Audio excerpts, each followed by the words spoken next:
email just into us here. The number of former Justice Department employees calling for Attorney General Bill Barr to resign has nearly doubled in a day. Now there are more than 2,000 former prosecutors and staffers. Their names listed here, up from 1,100. They have served for Republicans. They have served for Democrats, and 19 of them say they served the DOJ for more than 40 years. And they've all signed this online letter condemning Bill Barr for his interference in the sentencing of the president's longtime friend Roger Stone. You remember the story? We talked about this a couple days ago. Those 4 prosecutors withdrew from Stone's case last week after they were undercut by a new sentencing recommendation that called for a lighter punishment for Stone.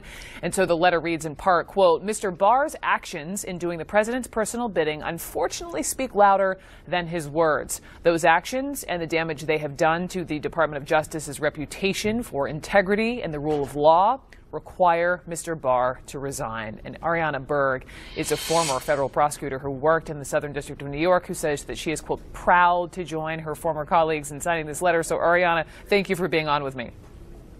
Thank you so much for having me, Brooke. So let's all just, I mean, there's hardly, you can imagine, Bill Barr resigning, right? So let's factor that out, despite all these signatures. What do you hope to achieve by signing this letter?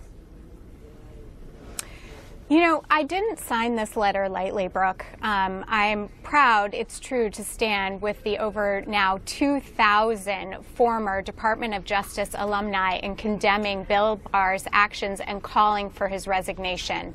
But I didn't sign it easily. Calling for the resignation of an attorney general is almost an anathema to the oath that many of us swore to when we became assistant U.S. attorneys.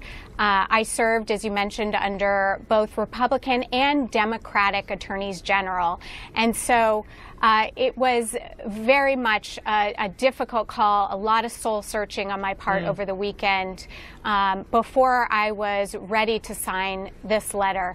But ultimately, like you said, Brooke, though it may not result in the resignation of Bill Barr, my hope is that this becomes a battle cry across all parties for the oath of preserving the integrity and the impartiality of the Department of Justice that I love so much. My hope is to restore the public's faith and confidence in the Department of Justice. And yes, I do it also to stand for the 4 prosecutors who were put in the untenable position of having to withdraw from the Roger Stone case, and one, as you mentioned, Jonathan Kravis, even having to resign from the Department of Justice entirely. So it's a battle cry for you, but what about the reality for all these prosecutors? I mean, let's say you're working for DOJ, and you want to hold on to your job, and you're being charged with listening to Giuliani on Ukraine, or maybe re-examining the Flynn case. What do you do? It's such an excellent question, Brooke, and I think that is the almost impossible position that now current DOJ employees are placed in. And so it is my hope that the rest of us, those of us who are now outside of the Department of Justice, can take up this battle cry and stand up for them.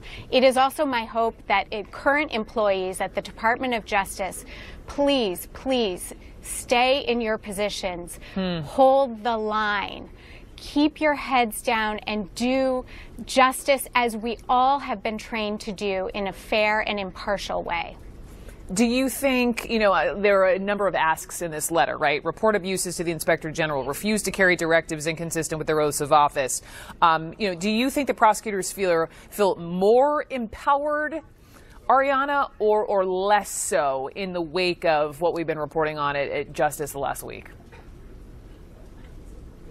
I hope that they feel empowered. That is my hope. I hope that they hear us, they see us, they know that we are here standing with them, holding up the principles of the Department of Justice just as they are for centuries. Okay. Arianna Berg, thank you for using your voice. Appreciate it.